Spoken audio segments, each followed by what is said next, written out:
Om Sahanavavatu Sahanau Bhunaktu Sahaviryam Karavavahai Tejasvinavadhitamastu ma vidvishavahai. Om Shanti Shanti Shanti. We are reading from the book Meditation and Spiritual Life by Swami Yatiswarananda. We are currently in chapter 35, Spiritual Tidbits, a long chapter, so I have been reading it over several sessions.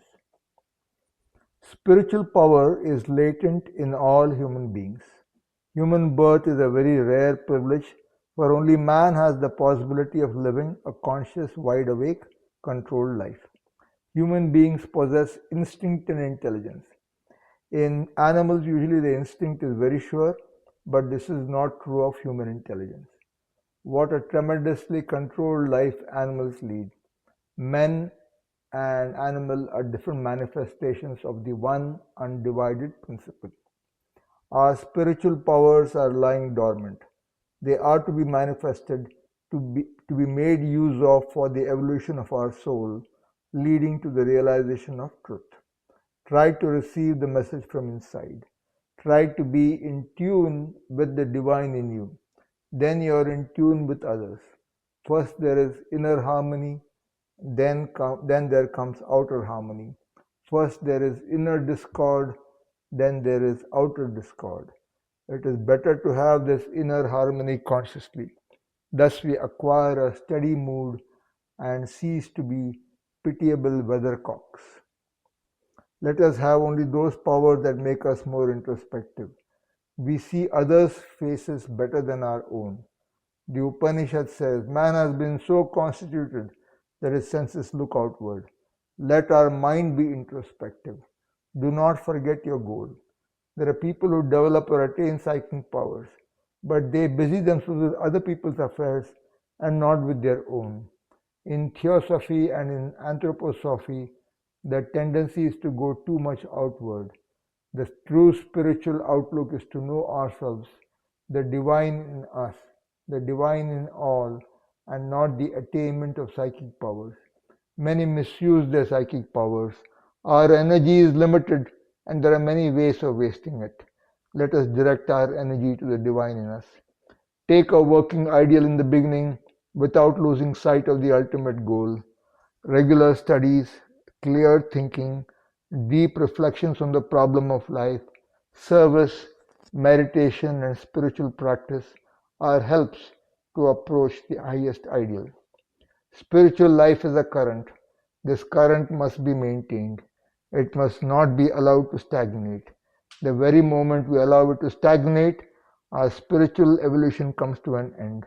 This stagnation, physical, intellectual, and spiritual, is very dangerous in the case of spiritual aspirants. Avoid it at all costs. Why is meditation necessary? To give food to our soul, to get rid of our limited life, of our limited consciousness, of all the darkness and ignorance that surround us on every side. And limitation is really the cause of all our misery. Usually our life is egocentric, and in the course of this selfish life, the soul one day gets tired of everything, tired of even itself. A new yearning then arises for a vaster life, a life beyond all limitations of name and form, beyond all our petty attachments, a yearning to find peace and blessedness. It is then that our spiritual life begins. It is then that our true religious sense is born in us. We use the term meditation out of courtesy. For our present, meditation is no meditation at all. What we try to do is concentration. We all have the capacity to concentrate, but we concentrate on petty things, things of the world. Why should we not use it for vaster and higher things? Why should we not make use of it to gain our freedom? In the beginning, we can only meditate for a short time. Do not simply concentrate without previous sublimation of your feelings, desires, and will. Mere concentration becomes very dangerous. For some people, all this is terrible drudgery at the beginning. You can discipline your mind through japa, or through meditation, or through discrimination, or through all of them combined. All these means are equally effective. What is important is that you practice any one of these. If there is real earning, we have to struggle hard. Otherwise, the soul is not satisfied. Even if we do not like it, we must pass through a regular daily routine. Our mind should be fresh, dynamic, alive. The essential thing is to have mental freshness. Inner freshness is most essential.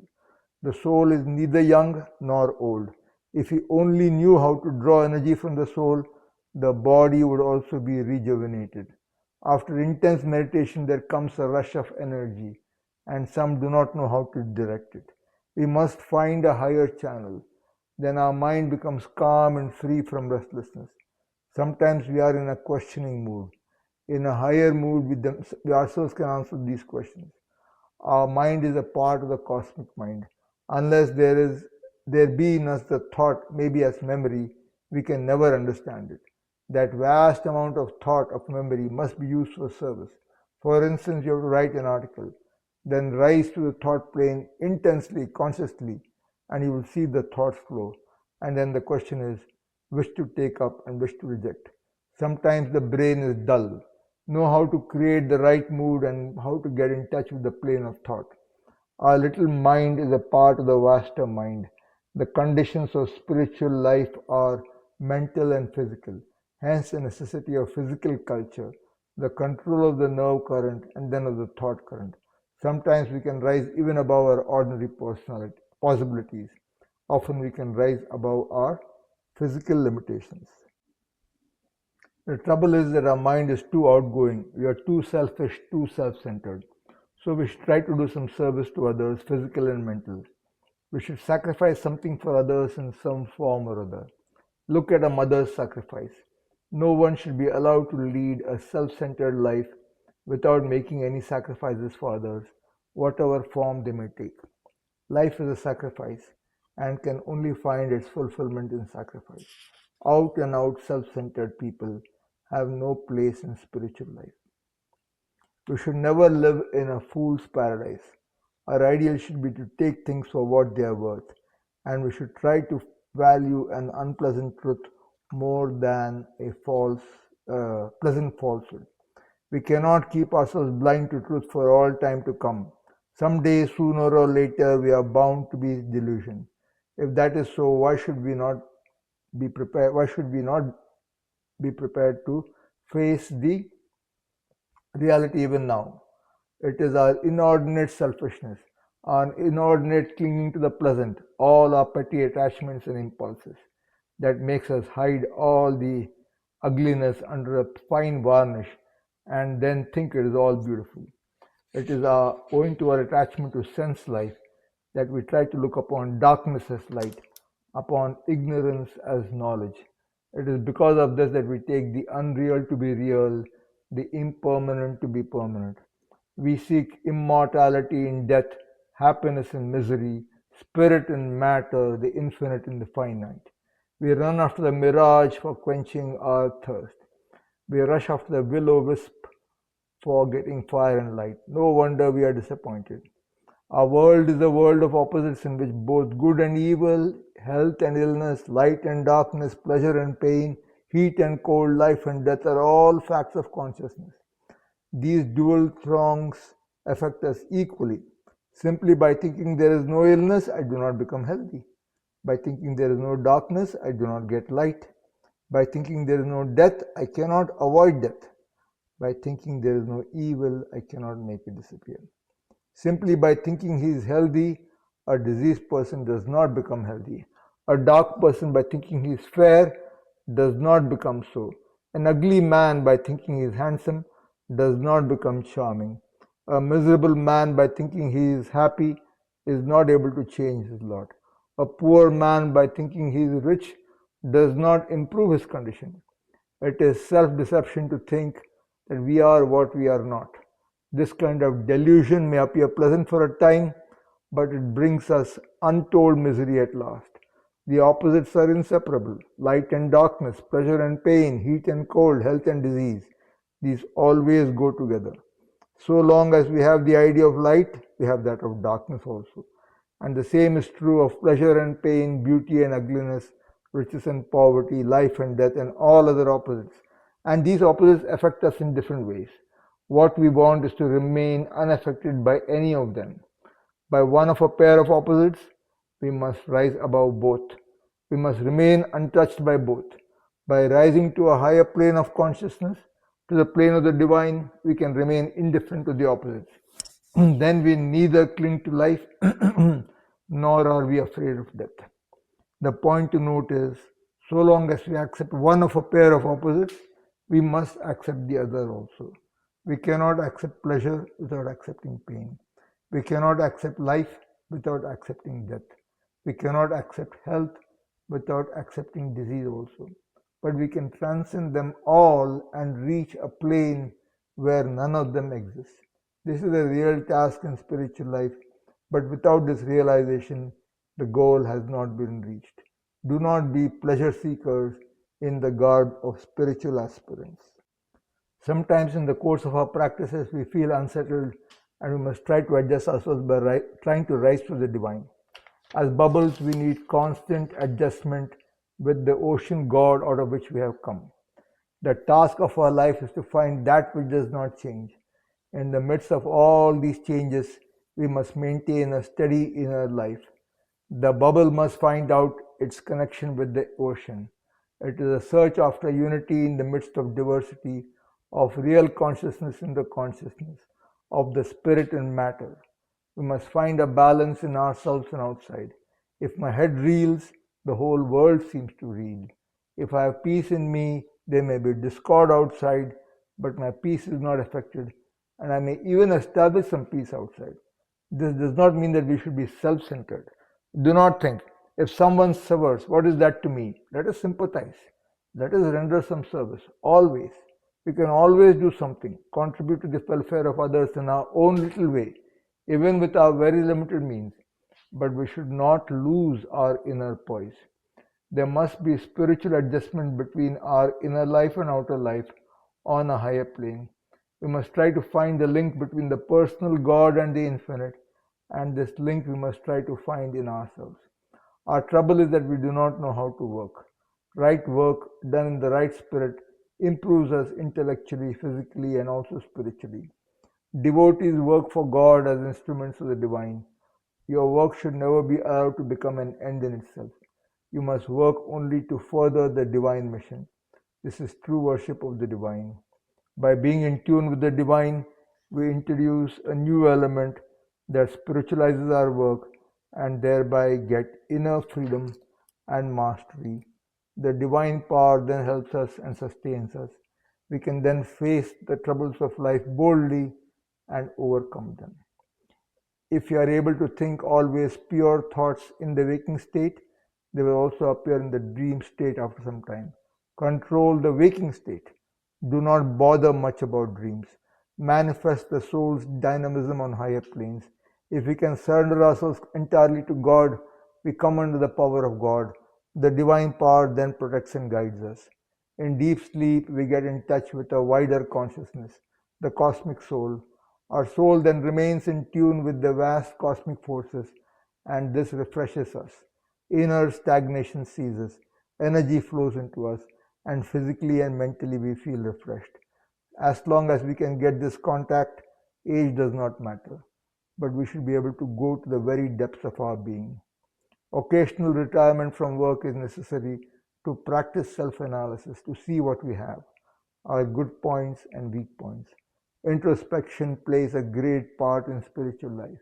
By practice, this becomes habitual and goes on along with our work. If we allow our mind to drift with the small things of life, our spiritual duties will suffer. Then there will be no concentration in our meditation. Sri Ramakrishna says, "He who can keep the account of salt properly can also keep the account of sugar candy." Do not do your duties in a haphazard way. If we meditate properly, we can work properly. Work and meditation are interrelated. Do everything in life with as much care as possible. Nothing is too low for us and nothing is too high. If we work for a good cause sincerely, we feel uplifted we feel great peace and joy. Sometimes we progress in spiritual life more through service than through meditation. If you are easygoing in work, we shall be easygoing in meditation also. Take the early morning for meditation. Pray in the evening. Go to sleep in a prayerful mood. Meditate with a clear mind. 6 hours sleep is sufficient. Read and study daily 2 hours at the minimum. Follow your Guru's instructions conscientiously. Sometimes when we see suffering and misery, we are inclined to brood over them instead of doing active service. That is the time when we should have greater self-control. Vivekananda used to say, we have no time to cry, we must act. That is real heroism. Do not brood over troubles. That only makes matters worse. Try to get over the trouble calmly in a balanced way. Overcome your restlessness. Control it as much as you can. Physical ill health, mental restlessness, dullness are hindrances. Even when you are in the states, we should not stop our spiritual practice. Cling to God more than to the world and you will get strength. It is the most practical way. We need balance, inner harmony. We need a change of attitude towards ourselves and towards the world. Have the right attitude and rise above death and miseries. We hope that after some days the sun will shine again. This false hope is a concession to our weakness. The miseries of life actually help us. Try to turn defeat into victory. If we cling to the world, we cannot rise above it. In a devotee, there must be heroic fervor. There should be kindness and sympathy along with the strength. Hardness and ruthlessness are always a sign of weakness. The really strong are kind and full of sympathy. Trust in God, be in tune with Him, and at the same time face the realities of life. Learn how to remain unaffected. Depression is due to a wrong view of life. We should be prepared to meet constant struggles, to grow through them, and finally to rise above them. In this way, we further our progress. First, we need the right mental attitude, intellectual attitude, and then we should make it practical, a part of our whole being. Rise above your troubles. Troubles are good if they make us think of the Lord. Face the troubles and rise above them. Suppose you cannot rid yourself of a thought. Just have the opposite high idea or thought. Think that thought intensely. Throw out the lower thought by a higher thought. This is sublimation of the right type. Truth often comes as a shock. After the shock, we get light and then we stick to the divine. Evil is sometimes a blessing in disguise. Love of the divine makes us unattached. It does not make us inactive. He who loves the divine does not work as a slave, but as a master. Often after failure, you get depressed. Learn to depend more on the divine than on failure and success. Even if we do not attain success in any activity, if we have really striven to our utmost, we have furthered the evolution of the soul, we have come nearer to the divine. That is success at the spiritual plane. That more than compensates our material failures. But in the beginning, firm determination and grit are often necessary. The perennial springs of our life are continually flowing. We must get in touch with them. Whenever the spiritual aspirant feels stagnation or monotony, he should forget his own little self and try to get in touch with the cosmic self. When you are very sad, do not cry. Yearn for the divine. Divine discontent and takes us nearer to the divine. When I see the huge churches and cathedrals in Europe, I ask myself, what happened to the spirituality of the country? Europe was once full of monks and nuns. It produced great religious movements, monastic orders, great saints. What happened to the spirituality accumulated through the ages? It has all been converted into brick and paint. The spectacular advancements of science and technology, arts and politics have drawn heavily on the spiritual reserves of Europe. For the last 200 or 300 years, spiritual life has been neglected. Material life, physical enjoyment, has become the primary concern of the people. Nothing more has been contributed to the original fund of spirituality. As a result, the whole spiritual atmosphere in Europe has been lost. Other powers have risen in the place of spiritual power. The present destruction, he's talking about World War II, is a result of this. The same fate may overtake India if it neglects its spirituality. Through perfect moral life and intense spiritual practice, the great spiritual reserves of the nation must be constantly replenished. The heritage of countless rishis, sages, and saints should not be frittered away. Each man must contribute something to the common spiritual atmosphere. This is the duty of all thoughtful Indians. With this, we come to the end of the book, Meditation and Spiritual Life by Swami Yatiswarananda. Om Purnamadah Purnamidam Purnat Purnamudachyate Purnasya Purnamadaya Purnamevavashishyate. Om Shanti Shanti Shanti. Harihi Om Shri Gurubhyo Namaha. Harihi Om.